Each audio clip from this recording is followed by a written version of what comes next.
Get ready for truth and transparency from an ocean of liberal tears. Welcome to the Blue Shark Show with your host, Mike Lang. We've got to start with a little levity today. I know this is a serious subject, but art imitating life with this picture right here. And let's get right into this. Here in the studio today, we have Commissioner Precinct 4, Hood County. We have Dave Eagle. Hello. And we have Steve Biggers, the incoming GOP chair for Hood County. Hello, Mike. Thanks for being here today. We really appreciate having you guys. And we did an episode on the Shark Show, episode 111, and it was pertaining to the last commissioner's court, which was a complete farce for me. It was ridiculous how it happened. And please, people, go to the Hood County YouTube site, their own site, watch the court, decide for yourself on what we're talking about here this morning, because it's an unbelievable, unconstitutional thing from the judge, Commissioner Cotton, and I also believe the sheriff, Roger Deeds. Now, Steve, can you tell us what transpired, what made you come up to speak on that day? Sure. That day was a pretty popular day in court. It was pretty full. They have a petition that was submitted to the court in reviewing Commissioner Eagle's residency, and there was a lot of people who wanted to speak for that and against that. So I was the third speaker to come up, and I immediately pointed out rules and regulations from the Hood County website on Commissioner's Court and their duties and where their rules and how they exercise the operation of the court. I also pointed it out from the Texas Association of Counties. And anybody that's followed me, I've always said in my election campaign to hold Republican officials accountable, to stay in their lane. And this is way out of the lane of the Commissioner's Court. This was put on the agenda by Commissioner Cotton, and I referred to the fact that the Precinct 2 people fired Commissioner Cotton because of situations like this, and that immediately did not set well with the judge, and it just eroded from there. It did. And, being in politics for, several years, probably 8-10 years now, while campaigning, I've heard time and time again from different groups that as you campaign, you're actually doing a job interview, and you're wanting to get elected, you're wanting to get hired by the citizens. So when you get basically unelected, kicked out because of the things you've done, not particularly good in Ron Cotton's aspect, in my opinion, then yes, you are fired by the citizens. So it's nothing new, it's nothing derogatory, it's a simple fact. Now, Dave, having you sitting on the court, watching what transpired, why Mr. Biggers was there to begin with to speak about the petition, can you tell us what went on? Well, when that agenda item was called by the judge, and people started coming up, when Mr. Biggers got up there and basically used the term fired when referring to Commissioner Cotton, who did lose his election. Maybe the judge his sensibilities were ruffled up. I don't know what, but Mr. Biggers certainly did not insult Mr. Cotton over saying, "Hey, you got fired." But I will note that we have rules of decorum. I'm the guy up there on the bench that always comes back to the statute, the rule, and tries to keep things within the parameters of what we're supposed to work within.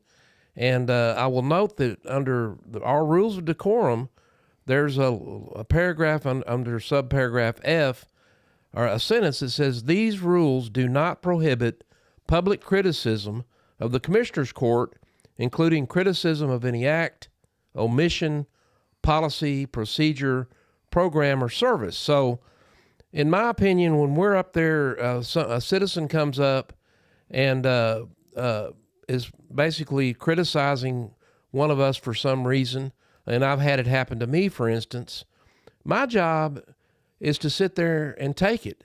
I was elected by the people, and I may not like what somebody says sometimes when they're directed at me, but I'm going to sit there and take it. Occasionally, somebody comes up to dress me down, but they may say something that I agree with. And I try to make a point when they're through to say, thank you, sir, and I agree with this point.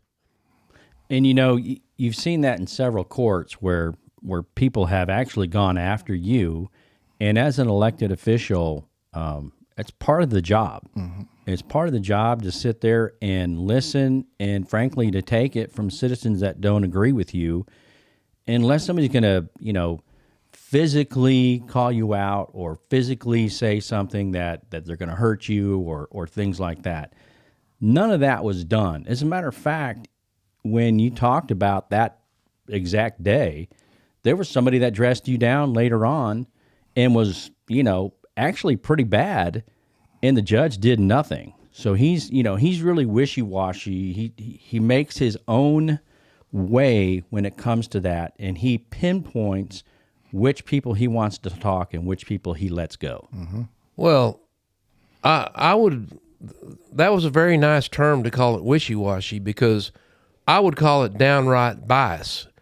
He allows, when someone's saying what he wants to hear, he'll allow it to go on. When somebody's saying something he doesn't want to hear, he tries to figure out a way to shut it down. It's just that simple.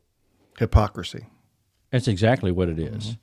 And, you know, let's look at, and you brought up the decorum, and I heard Jack, and believe me, I've spent, you know, probably more hours than anybody on these videos for doing the shows and listening to things you really don't catch the first or second or third time. But even Jack spoke up and said, you know, hey, it's in the decorum. Well, you read the decorum, and there's a part in there, and nobody, you didn't insult the integrity of court. You didn't insult their honesty, if there was any.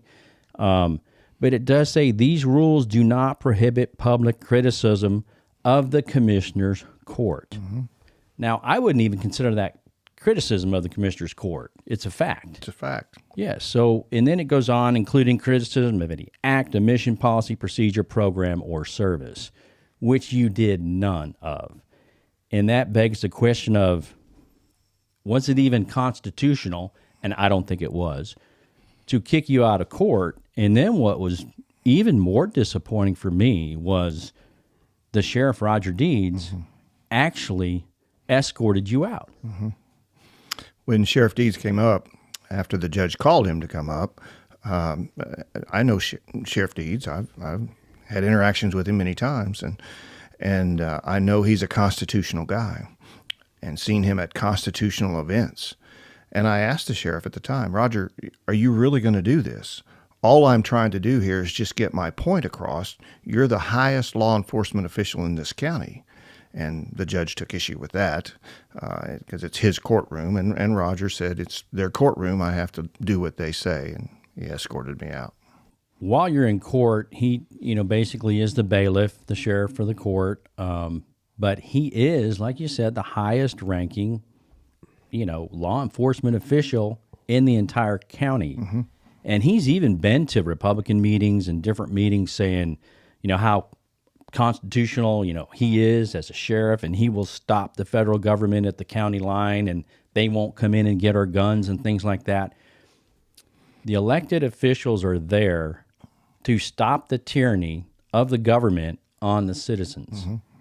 And that was a complete failure on his part at this time, in my opinion. Mm-hmm. And it should have never gotten that far, and you should have stayed in the court. So there's issues right there. And whether you like the judge as a person, as a friend, you have to separate that from what he's been doing on this commissioner's court. Mm-hmm. And let's get into what I would say is damage control, because there have been a lot of people that have contacted us in the show and can't believe the way the judge is acting, because they've actually seen our show along with the Hood County YouTube show. And right at the top of his letter that he penned to the Hood County News is damage control, and of course they're helping him out, but it's my job to lead the court. Commissioner Eagle, can you kind of explain the makeup of the court and how that actually works? Okay, thank you, Mike. So, as usual, I'm going to go back. I'm going to start with the Constitution, and it's Commissioners Court is an entity that's provided for in Article 5, Section 18B of the Texas Constitution, and that's the law that authorizes the Commissioners Court to conduct what is called county business. Any business of the county is the Commissioners Court is over, and it says each county shall be divided into 4 commissioner precincts, 1 quarter each, and then a county judge, and I'm paraphrasing here, as the presiding officer, and that shall compose the Commissioners Court. And the Commissioners Court shall exercise such power and jurisdiction over all county business as is conferred by the Constitution of the state and the laws of the state, and that may be hereafter prescribed. And so I will note that it doesn't say this is the county judge's court. And what we have with our current county judge is somebody who thinks that it's his court. And this letter really exemplifies his attitude toward it, that this court belongs to him, and it really doesn't. It's the Commissioner's Court. He's just one member of the Commissioner's Court. He is just 20% of the Commissioner's Court. All he is beyond that is the presiding officer, and we can get into that as we go. And, you bring up presiding officer, and that is the straw man argument that is being used. Everybody basically on one side is saying, let's argue about the presiding officer and what the presiding officer does, and let's forget about this unconstitutional stuff that occurred during what was going on. So let's separate the two. All right, let's go over what the presiding officer actually does, because we've gone over the unconstitutional aspect, and we'll go over it more here later. But what about the presiding officer? Well, since I've been sitting up there for 3.5 years on the dais with the judge, 2 people over to my right, I've studied this issue from time to time to try to understand. So, what is the role of presiding officer in context of Commissioners Court? And what I've found is I've gone out and looked at the AG opinions. I have been unable to find to this date any AG opinion that actually opines to the issue. We may have to get our county attorney to actually send something down to the AG to ask about it. But so what do? Well, to me, we go look elsewhere to find what do other entities or rules or procedures, where can you find other ways to look at this? And the first place I went to is Robert's Rules. And Robert's Rules has some definite bullet points about what a presiding officer does and doesn't do. There's also some regulatory issues with the federal government, or regulatory committee, so to speak, that has powers and duties of a presiding officer actually spelled out in federal regulations. So that's what I've gone to try to figure out what does the presiding officer in our context do with the Commissioners Court. And nowhere have I found yet that the presiding officer is the king, dictator, and the final say in anything in the business of the court. So when you look at the presiding officer is to facilitate the business, the agenda of the court in a manner that's congruent with the whole court, not just his agenda, correct? That is correct. And you will find, if you study some of these other avenues, each and every one of them emphasize that the presiding officer shall be impartial and not get involved in the debate. In Robert's Rules, if the presiding officer wants to get involved in the debate, he has to step down as presiding officer at that moment in time to become part of the debate. Okay, so we have the two areas, the straw man area of the presiding officer, and then we have the unconstitutional aspect. So hopefully that should satisfy the presiding officer argument, and we can get back to the unconstitutional, in my opinion, argument. Mm-hmm. And when you were basically thrown out, in my opinion, unconstitutionally, for standing up for your First Amendment rights, and we went over the rules of decorum. When you were walking out after you had been thrown out, what were you thinking? One, I was shocked. I really was. It's. I guess we need to point out that the judge is in a runoff, and this is not actions that someone should do if they're in a runoff, I would think. But the judge and I are like oil and water. And when I got elected in March, as I said, I've hold them to the campaign promises, and I brought them in rules, regulations, constitutions, platforms that did not sit well with the judge. And you can see from his reactions. And then the following time when I was speaking on the septic issue, and he calls me out from the audience. And now I'm thinking, okay, he has finally got his way to throw me out of the court. I was pretty shocked about it. Roger and I had a brief interchange out front where he said he feels like he's between a rock and a hard place. And then I went outside. And then it hit me, the points that I wanted to bring up that were very important points about a petition and how a petition gets used and how this court had used petitions in the past or not used them, not going to get heard. They're not going to get heard. He just trampled all over my First Amendment rights. And that's when it just sank in while I'm sitting out there in the timeout box in the hallway that this judge just railroaded me. He just railroaded me along with Commissioner Cotton. Right. And they did. They railroaded you. The sheriff escorted you out, which in my opinion was totally wrong. Mm-hmm. And I'm amazed, and I wasn't there. I was watching live online. But I'm amazed that people in that court just didn't stand up and say, what in the world is going on here? And if you were in that court and you saw what was going on, you have to say, that's totally wrong. Yeah. It is totally wrong what he did.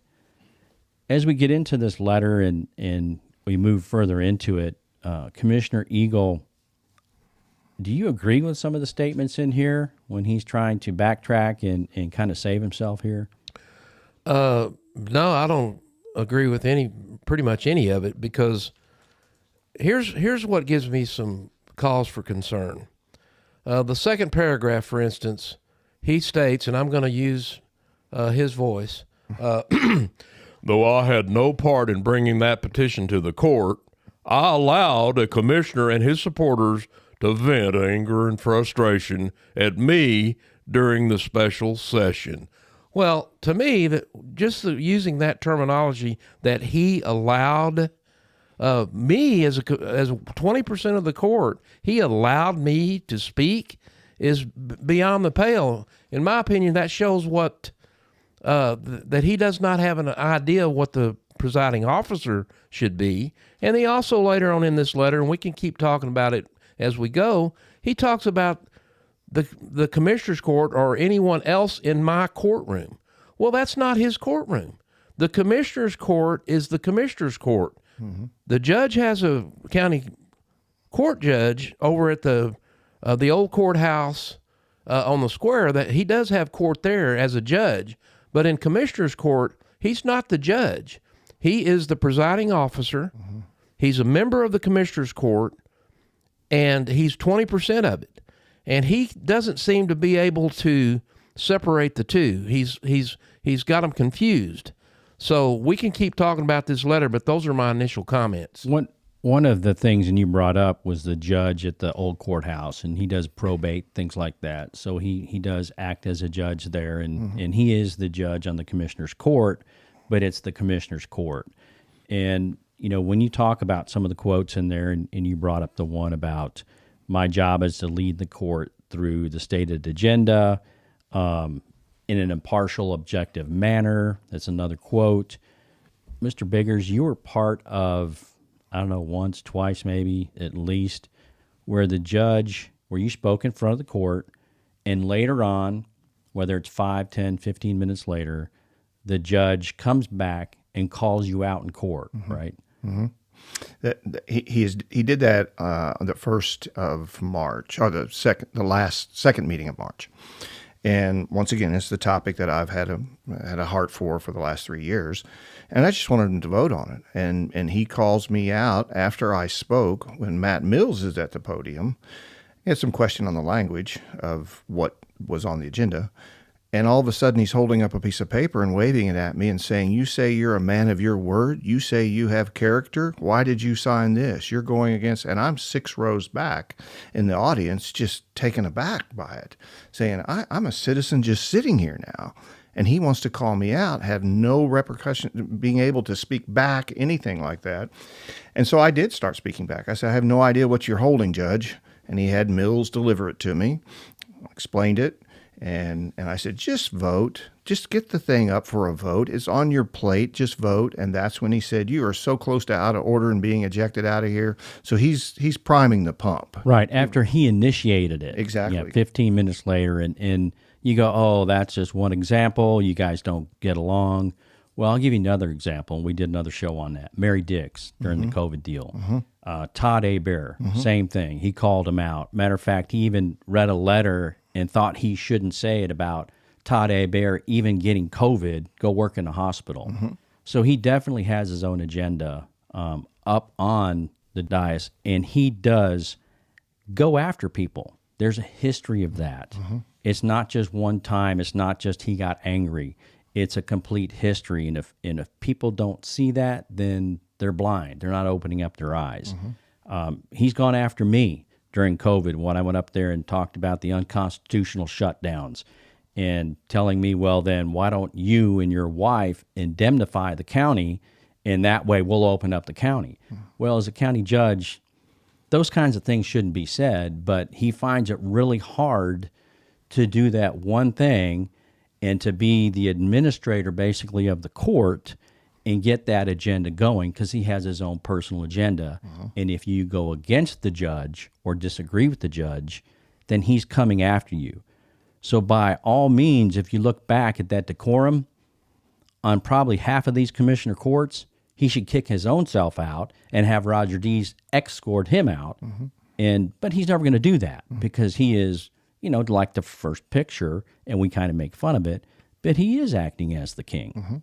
And that's the wrong way to do that. And, some of these other things in here about, of the letter, about the level of criticism and critique and being angry, childish name-calling, chaos, there was none of that on your side. And so when he's writing this letter to the Hood County News and to the citizens of Hood County, it's you kind of read it and think, where's this guy coming from? What's even inside his head?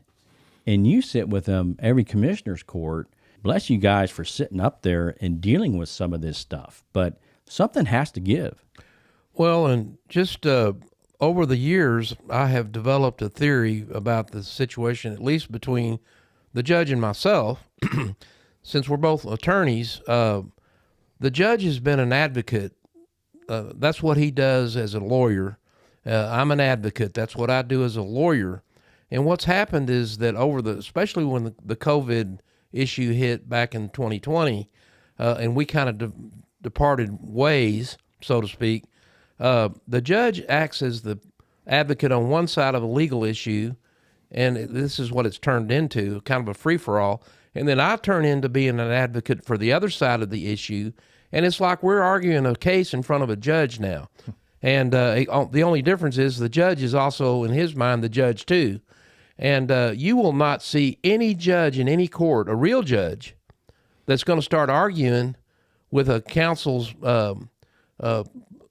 client right there on the spot, especially in front of a jury or something. That's not the judge's job. Now, the judge may admonish somebody, but in this case, the judge has decided leading the court in his mind means that he dictates, he's the full control of everything, and that the rest of the commissioners are just there to wind address.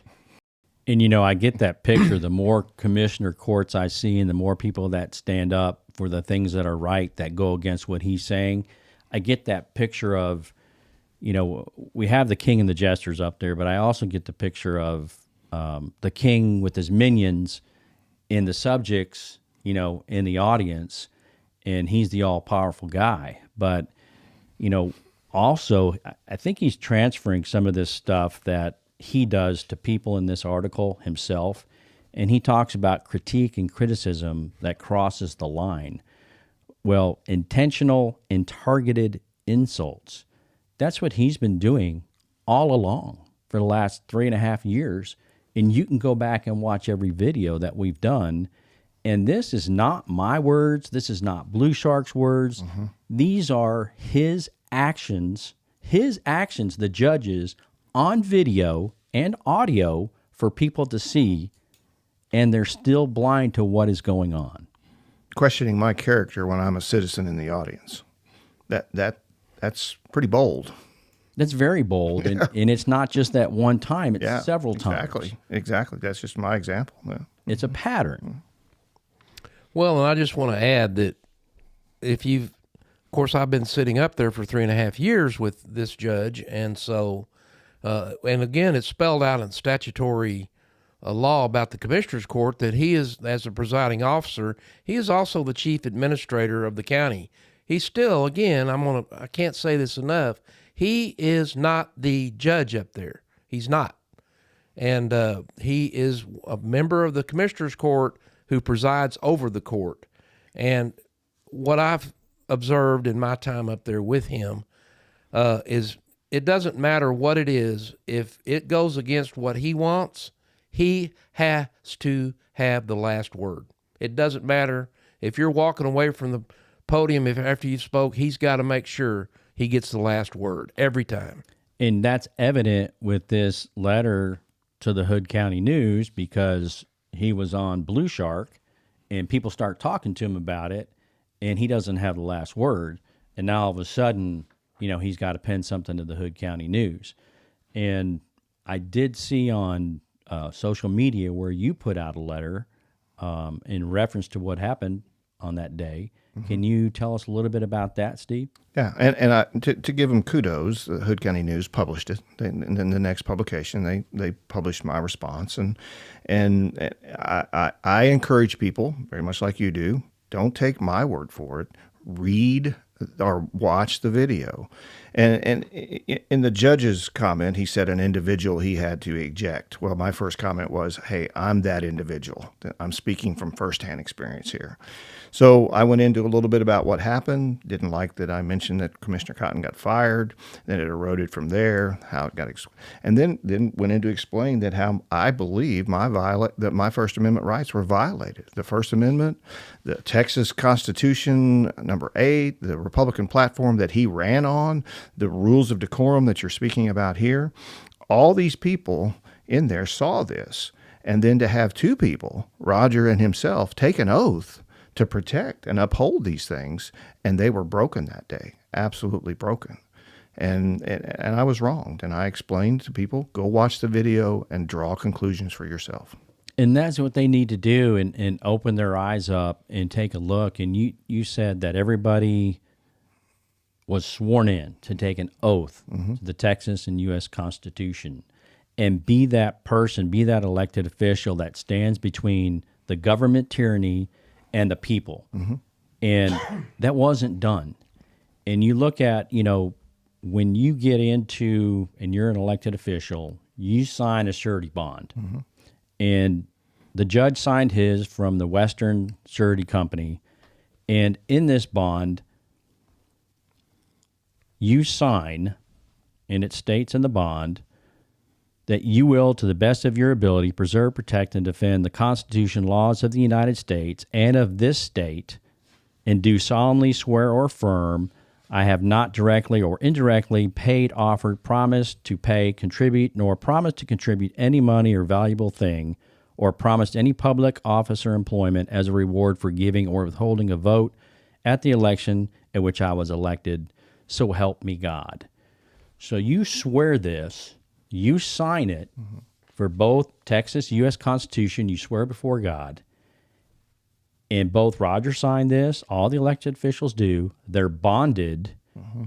So what do you think's going to happen if they didn't stand for the Constitution, Texas and U.S., and they're bonded?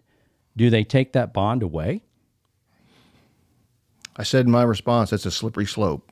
When you start going down this road by governing because you're offended That is a very slippery slope, and very much so. They may start approaching the fact of punishment this way with taking the bonding away. And what's that say for the county? Right. And you know, as far as being an elected official, you have to be bonded. Yeah. So everybody signs that, and it's not brought up very often. But in today's time, day and age, when we have things coming out from the federal government, from the state government, and now at local levels, if we don't have our elected officials holding true to their bond, to their oath that they have sworn to by God, then there's something wrong. And like you said, there is an election coming up for a runoff. Yep.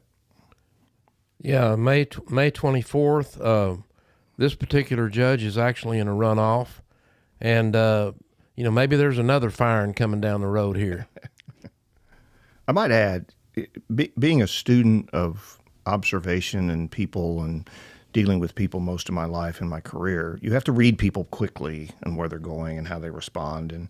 And as I said, it's oil and water with the judge. When I get up there and speak, he's not going to hear a word I say, and I understand that. But I have a right to do that. So when you read the article, and in comparison, read it in my article. I encourage people to read my article.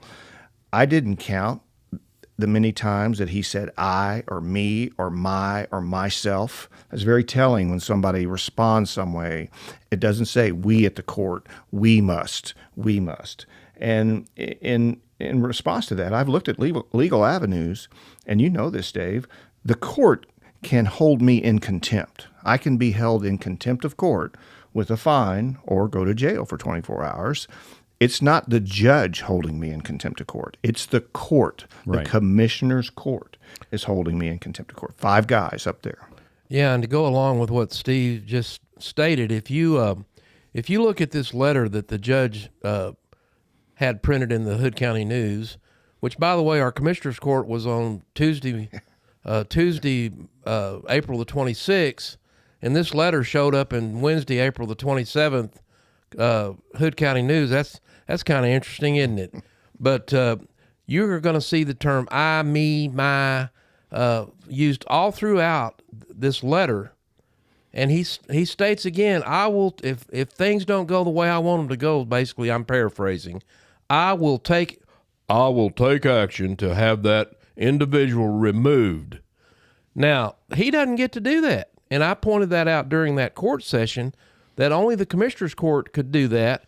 And I just want to throw one little thing in here from, this is 18 CFR section 385.504 from the federal regs. It defines duties and powers of a presiding officer, and this is with the Federal Energy Regulatory Commission. And it says the presiding officer's job is to maintain order. And if the person that gets out of order, he files a report with the commission. He doesn't get to just sua sponte do something. And here's the really important part. Subpart triple lowercase I. He's to request that the commission take appropriate action. And so, in my opinion, we don't have anything that I've seen with a AG opinion and so forth. But what the judge needed to do was to put a motion on the table to have Mr. Biggers removed and have the commissioner's court, the body, vote either to vote him out or not to. And even that, I think, would be questionable because of the 3 votes that are on there, but at least it would have been one step away from a dictatorship. So when we're looking at what's transpiring in commissioner's court and some of the online social media things and letters to the editor, we have people in the area that agree with us, don't agree with us. That's fine. Watch videos, make your own opinion. But then you have people that say, you're causing problems. You're causing problems. I'm causing problems. We're instigating, creating conflict. What do you say to that? In today's environment, it's really disappointing when you read those social media comments where people say, that's why I check out. And they just check out and they want to do it. I come back to the point of saying, I campaigned on this. If people hired me to do this, and if we don't keep our officials accountable, where's that going to take us? Shut down, locked in our homes wearing masks? That's exactly. And when you start logically approaching it with people, I think they say, well, maybe he was a little bit out of control, or maybe that is a little bit ramrodding. And you just have to try to keep the passion out of it. And I'm a guy that's very passionate, and it's hard.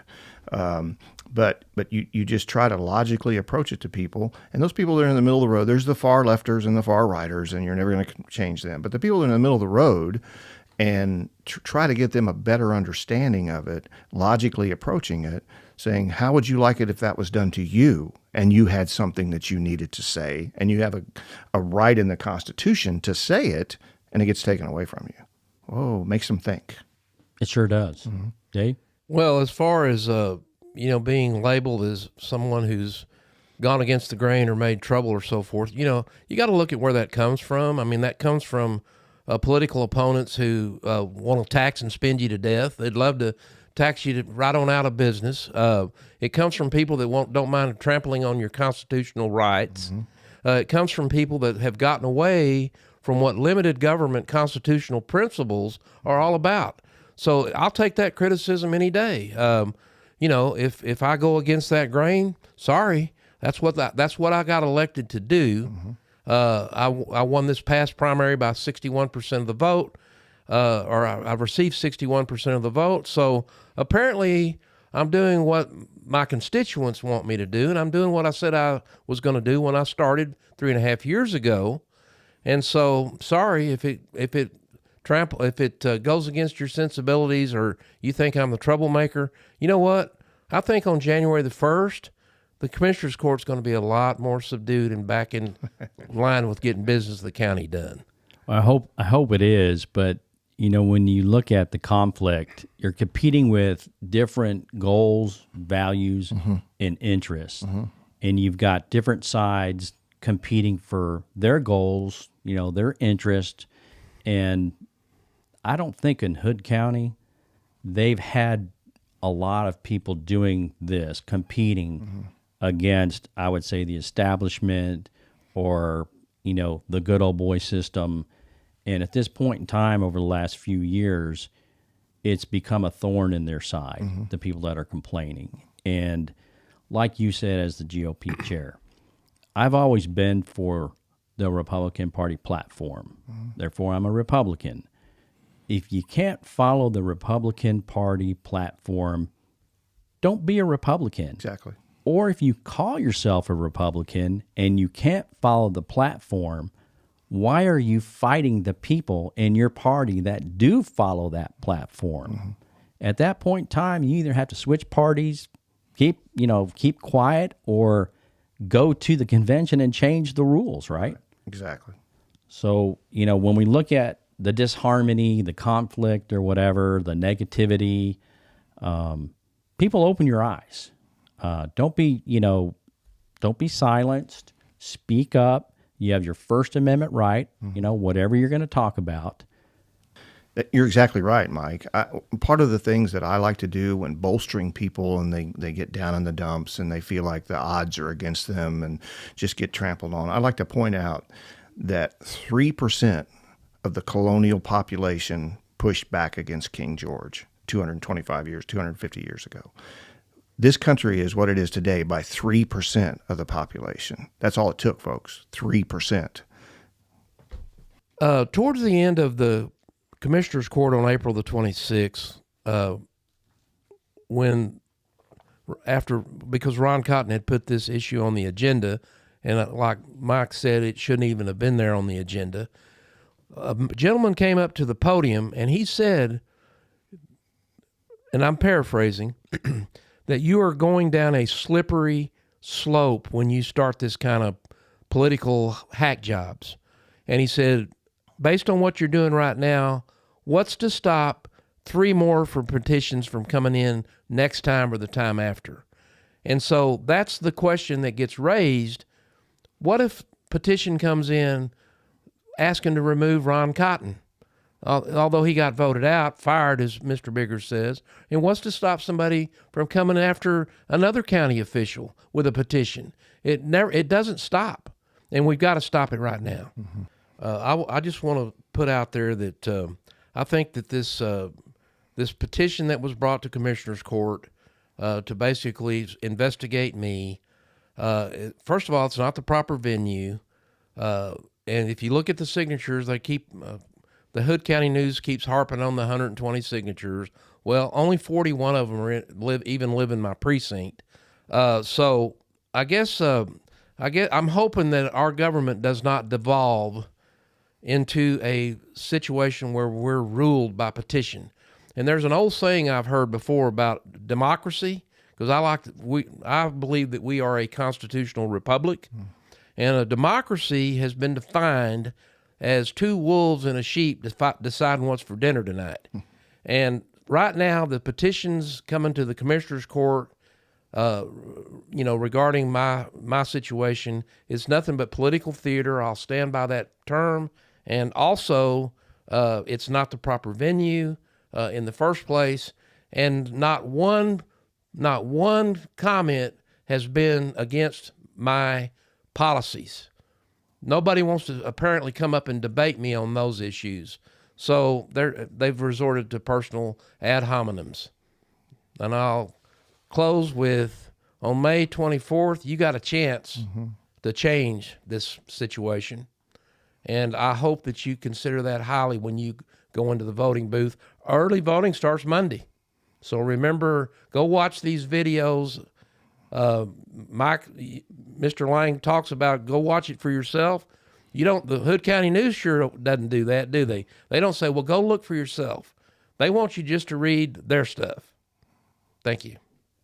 Well, I appreciate you both coming in today, Steve and Dave, what you're doing for the community. You talked about the petition and the right way to do the petition. If you want to bring something to the Commissioner's Court, talk about it during the citizens' comments, talk about whatever you want, that's your right. Talk about the petition. But the fact of the matter is, they weren't there just to talk about it. They were there to investigate it. They were there for the Commissioner's Court to act upon it, which was it was a wrong place for it. Should have been gone to district court. And I find it interesting that none of your opponents, nobody, whether it was 4 years ago, this year, nobody even went to the Commissioner's Court. Nobody decided to go to the DA. Nobody decided to go to the county attorney. They just wanted to get it in the Commissioner's Court so the media would get a hold of it, so-called media, and it would just blow up from there. And that was their position. And I don't know if anybody's taken this to the next level where it needs to go, but please, people, keep coming to Commissioner's Court, expressing your opinion, either side.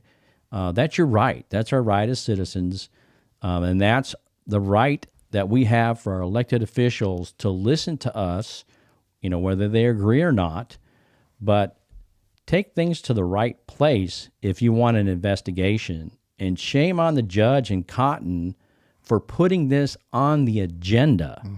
This should not have been an agenda item. Now, if somebody wants to read it in court and they have the time as a citizen, go ahead and do that. But they took it a step further because they knew exactly what they were doing. And I'm talking about the judge in Cotton. And then they got, Sheriff Roger Deeds involved in this, which, sorry, Roger Deeds, but in my opinion, you're part of this unconstitutional mess going on in Hood County. And I hope the people and everybody that's involved brings this further and this continues to go on, because it's time we have a conservative area, any area whatsoever, where we start standing up for the Constitution.